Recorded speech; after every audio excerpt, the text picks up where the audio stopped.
Okay, so it's Saturday the 9th of April 2022. Doing this video is a bit of an update of where we're at, what we're doing, where we've been. You should now be seeing a picture of a map which will show you the route that we've taken coming from Porto in Portugal on the left of the map, across Portugal,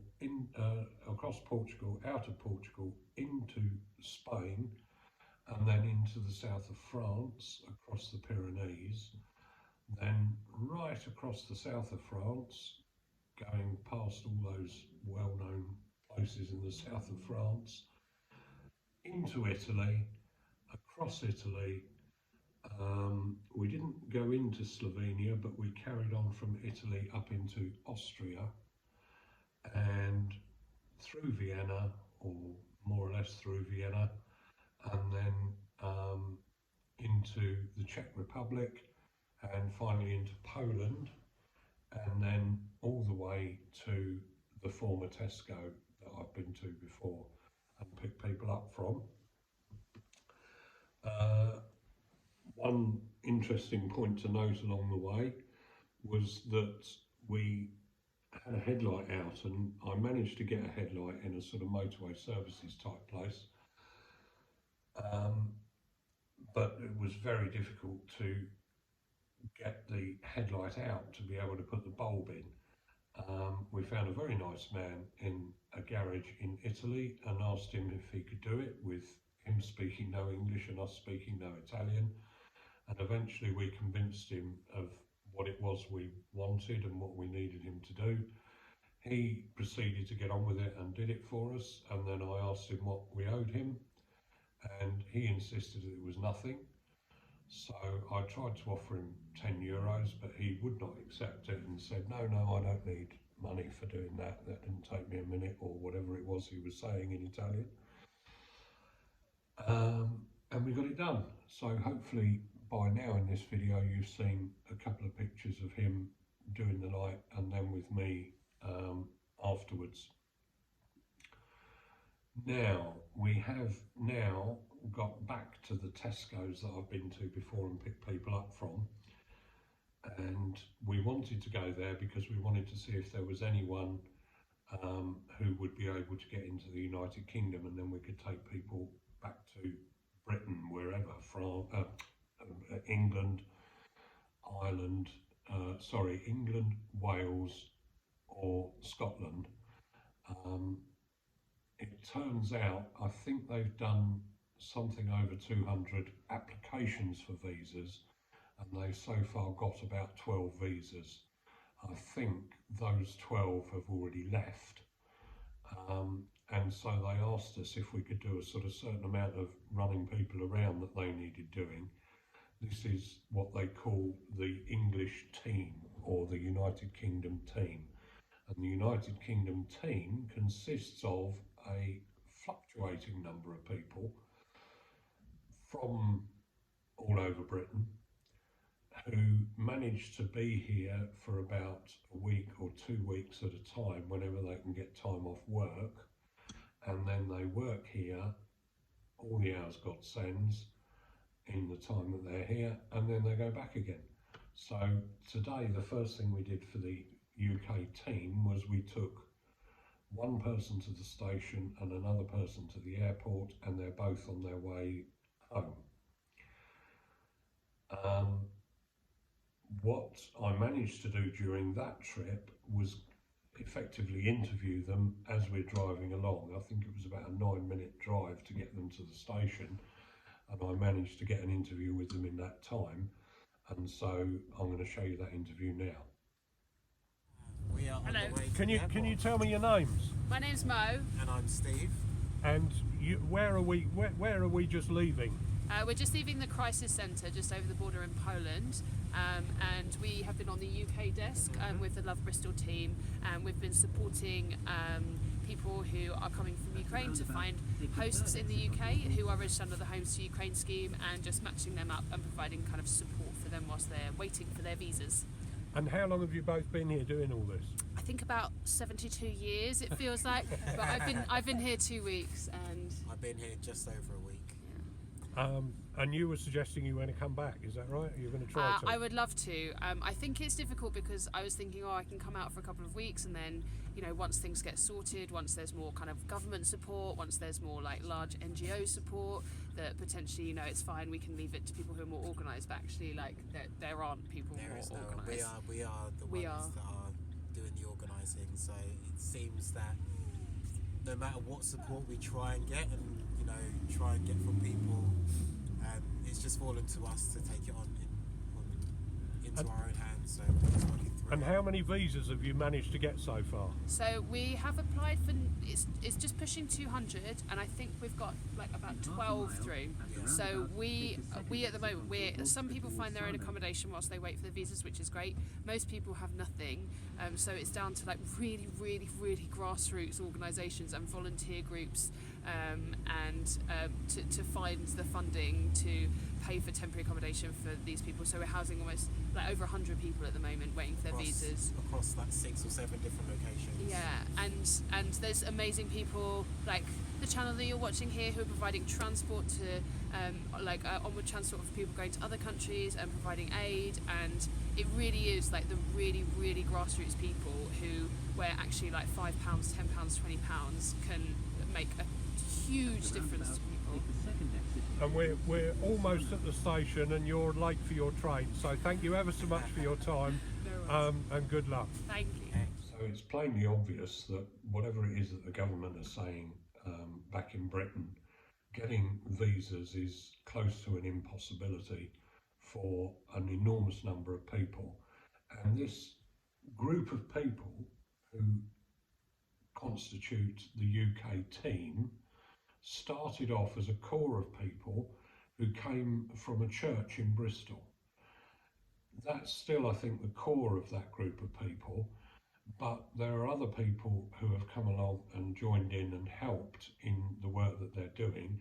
They're trying to get visas, they're trying to match people that need a sponsor with sponsors, and then if and when they get some progress with the visas, they're going to try and facilitate sending people to the UK. In the meantime, they're putting a lot of people up in hotels with, I don't know where they get the money. They've got sources where money can come in, but I'm sure they haven't got enough money. They need more money. This is where the money should be going, is to people like us and people like them who are actually on the ground doing the work. They also are in need of volunteers. When I spoke to the people that I just played you the interview, when I spoke to one of them a bit later on and said, how many people are there here generally? And that seemed to fluctuate between about 6 or 7 up to about 10 or 12. But he reckoned that a good number of people to have here would be about 15. So they're nowhere near the number of people they need here just to run a UK desk when the UK is accepting almost no one into the country. So if anybody has got a week going spare or a couple of weeks going spare, say something in the comments below and I'll see if I can put you in touch with that group of people. Just incidentally, while I'm on the subject of comments below, there's also a thumbs up button that you can press. A lot of people have watched these videos now, but you all seem to be very quiet. I think I've had one comment and nobody's done a thumbs up. If you really don't like the videos or what we're doing, then please mention that as well in the comments. Whatever it is that you've got to say, please tell us, whether it's good, bad or indifferent. But it's going to help us with the algorithm if there's a bit of activity on the channel. So please do comment and do the thumbs up to say that you like the video. Now tomorrow we're going to go back to the UK team, but we're thinking it's unlikely that we're going to carry on doing odd bits and pieces waiting to see if visas appear. And so at some point tomorrow or possibly Monday, if things run over into Monday, because it doesn't matter what you plan here, it changes in minutes, hours, if not minutes. But we're thinking that we're going to try and get a minibus full of people again and take them somewhere where we don't know, but get back on the road making full use of all of the seats we've got, actually transporting people some degree of distance. We've got a good resource, and we want to make the best use we can of the resource, and we don't want to end up here running people around to different places, which okay is useful, and it's very useful to the UK team, but it's a job that an Uber could do or someone could do in a small car. It's not something that needs the minibus that we've got. Now, I do have to say, the Tesco site that we've been to today, and we're going to go back to in the morning, that's where I very first went and picked people up from. Before even coming back and getting the minibus, I went there 3 times and took people to different places. And each time it was sort of getting a bit more organised. The last time we went back there, which was just before we went to Portugal, me and Jane with the minibus, it was much more organised, and it seemed a lot calmer than it had been, and sort of less full up. Well, I have to say that today it's even more organised, and everything seems to be running very smoothly, but it is more full up than the last time we were here. And as I think I've said before, refugees come in waves, and they've had a bit of a wave recently, and something I overheard today seemed to suggest that they're expecting another wave within hours or days at the most.